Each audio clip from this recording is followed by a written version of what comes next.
If we allow that type of religious freedom to be canceled in Quebec, we set a dangerous precedent. And I believe Canada's big cities, Canada's diverse big cities, should stand up for our charter, stand up for religious freedom. We've seen it this week. We have witnessed concrete example of what this bill does.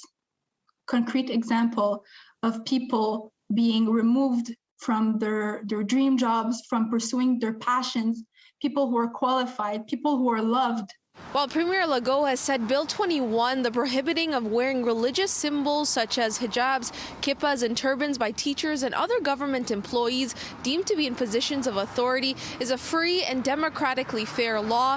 Many others across Canada are fighting against it, calling the bill discriminatory. We've been fighting since the moment it's passed. It has come in the way of the career of many people wearing the hijab, the kippah, or the turban.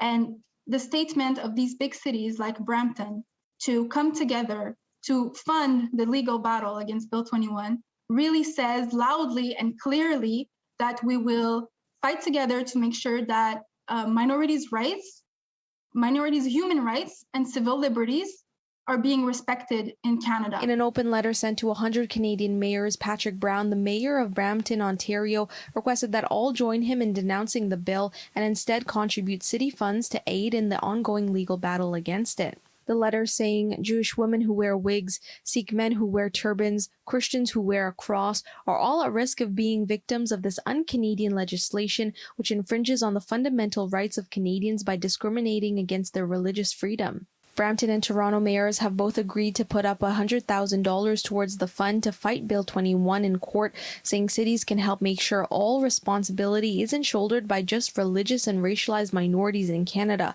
Winnipeg and Calgary also now looking to help fund that legal challenge. And while the fight is visible outside of Quebec, many politicians within Quebec are silent. You know, the mayor of Montreal, Valérie Plante, told people, not to fight against this bill. She didn't like the fact that other mayors were fighting it. She felt, I believe the word that was quoted was uncomfortable. And this is a woman who's worked in the nonprofit sector, who surrounds herself with a lot of left-leaning progressive causes. And yet at the same time, there's that hesitance, there's that reticence when it comes to the civil rights of religious minorities. It is terrifying for Canadians to think that they cross the border and they cannot pursue their dreams, or their friends or their families cannot become who they want to be. For Canadians wanting to help, advocates say there are many ways to contribute.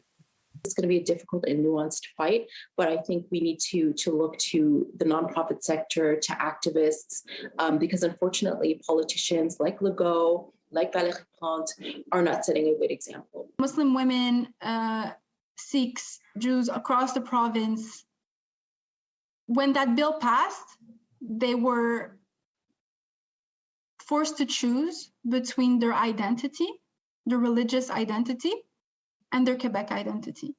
And that is a choice that is unfair, a choice that nobody should have to make. In Montreal, Felisha Adam, City News.